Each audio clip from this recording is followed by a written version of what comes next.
When I was on the train from Baltimore this morning, I started to do the math because, of course, 50 years makes you think things like half century, and Gaev in the Cherry Orchard is 50. We're halfway to how old the bookcase is. It's the Diamond Jubilee.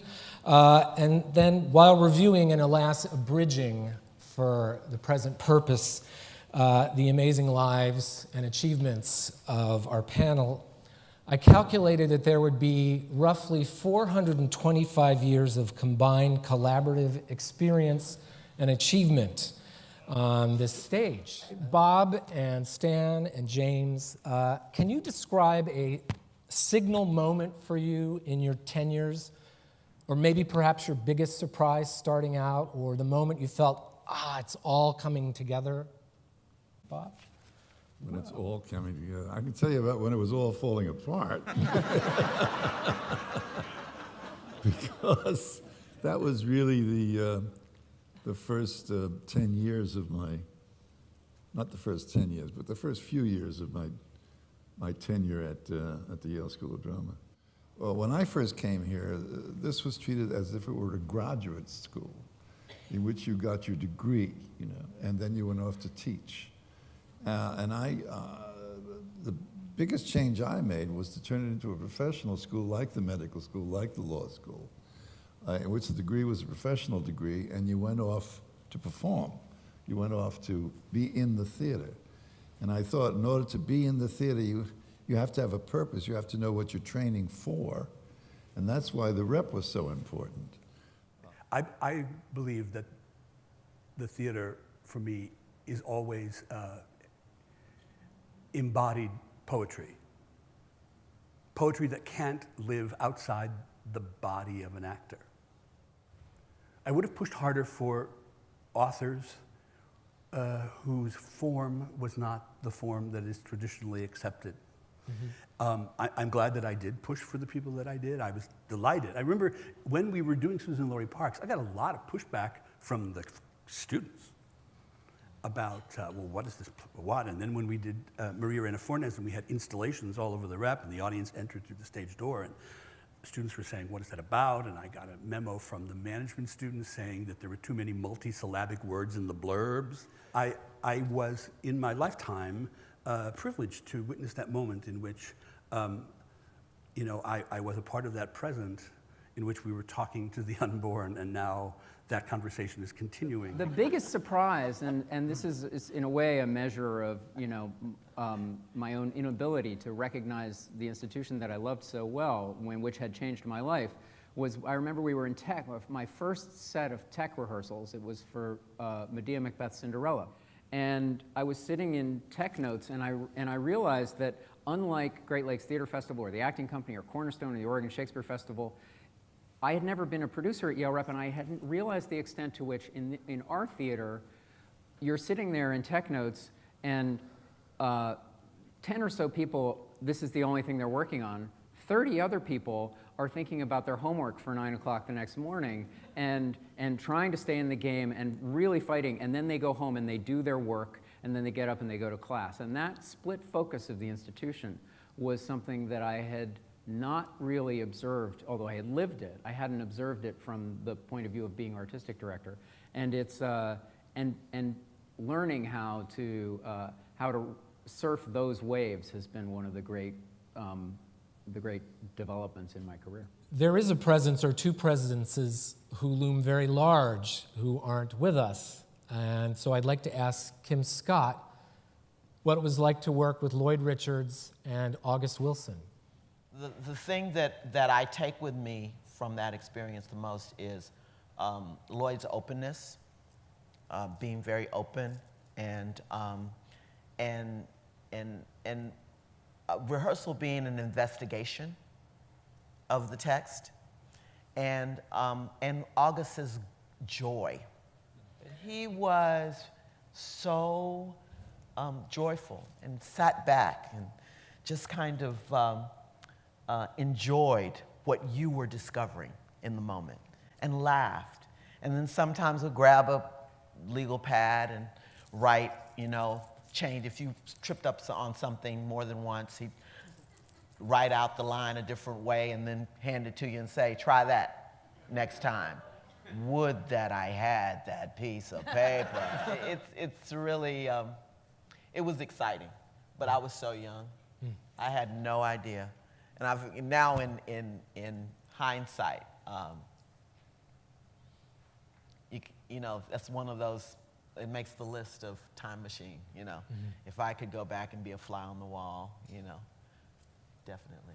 Carmen. About going back and changing anything, because I come from a dance background, and it's really like being in the military. You're told what to do and you do it. You know, and it's that whole thing of sucking it up and keep going. But when I came here, it was a freedom for me, because I was never around anyone who'd ask your opinion about anything.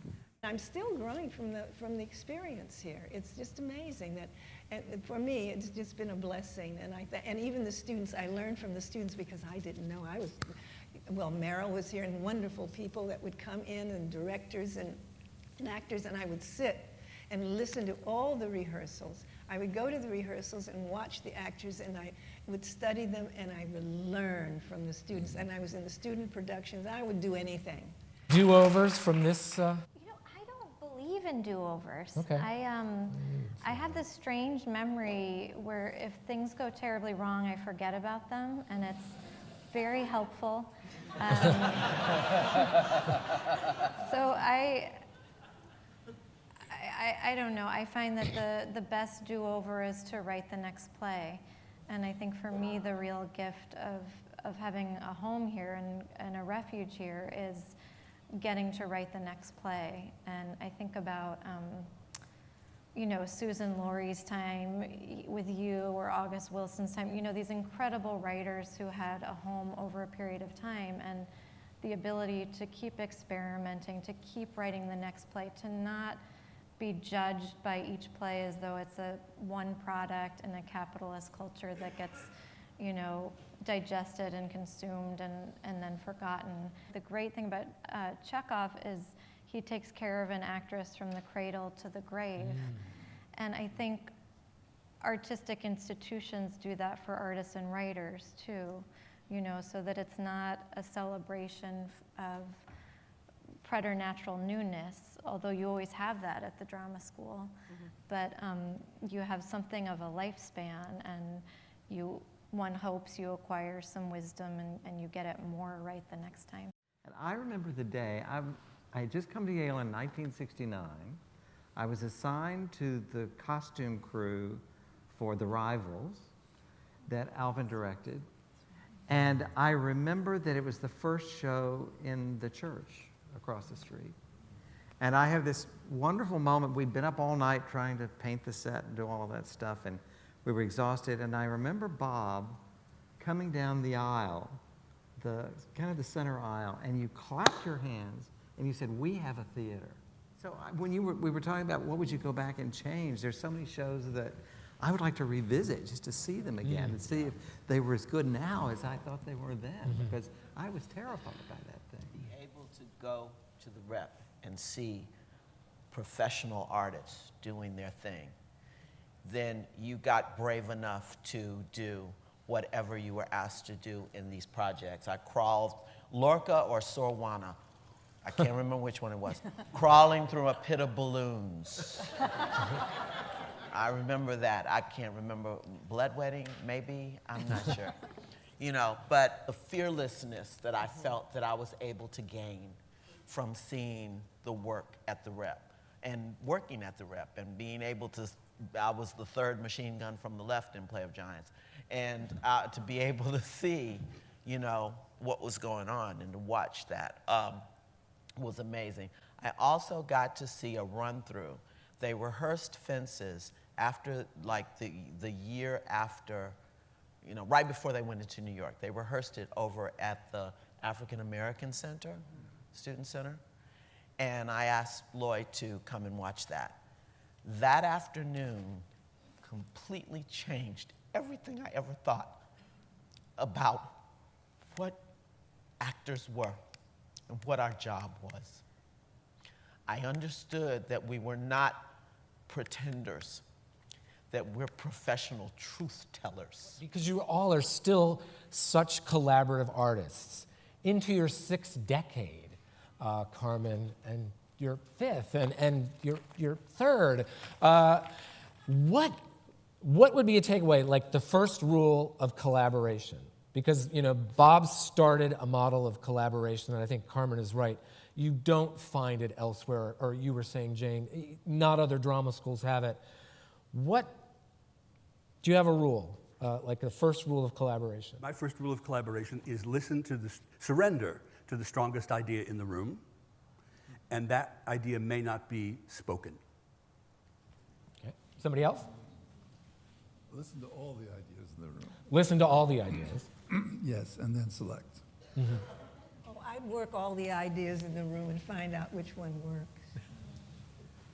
Don't go into it assuming that your idea is the best. Bring the same amount of passion to the other person's idea that you bring to your own.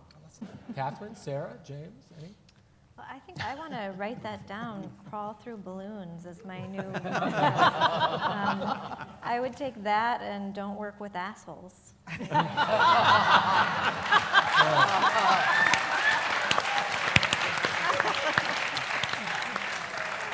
That's a lifetime of learning. Yes. I have to say, you know, sitting here looking at Stan, I'm put in mind of my 2nd year directing class, which met in his office, and he had a plaque in the office that said that had a Bantu saying on it: "A person is a person because of other persons," and seeing that every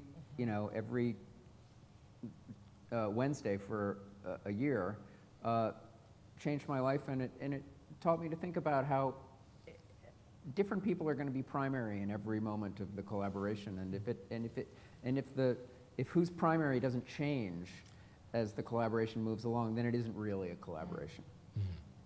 I also think of don't take yourself too seriously. We were talking about the incredible professional actors we'd work with when we were students. I was doing a play called The Suicide at the Rep. John Madden was directing it. It was the beginning of my 2nd year, and I couldn't believe I had this phenomenal opportunity, and was doing all my vocal warm-ups and reading my Uta Hagen book, you know, and all this stuff. And the actors from New York, the professional actors, came up, and all they did was goof around in these rehearsals in a good way. I was stunned by how they weren't taking it as seriously as I was. And Jogar Fozzie was playing my husband. It was playing my husband in it, and he was saying, "Would you loosen up?" Catherine? My first impulse when you asked me that question was, third, do no harm. It's a thinker, but I think the true answer, the answer the teacher should give to the students who might be out there, is assume goodwill.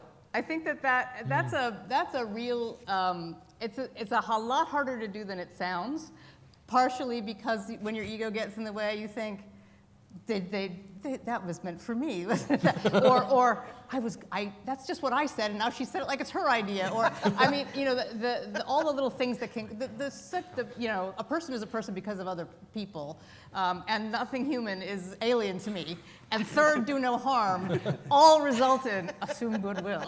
I gotta say, I told James this. I came back here and I stood in front of that rep and I started bawling my eyes out, the same way I felt when I came here in 1979, and thought of that. I think it's a T.S. Eliot poem about, you know, the end of all our wanderings will be to the place where we started and know it for the very first time. I've done so much television. I've got kids. I have a whole other life. But this summer at Williamstown and Long Day's Journey coming up, I was so grateful to see that theater and remember that the one true thing I love is doing theater. And I feel so grateful that this place gave me so many opportunities in the beginning, and I saved, you know, a lot of paychecks so that I can be at this point in my life and just shower myself in the glad grace that is theater.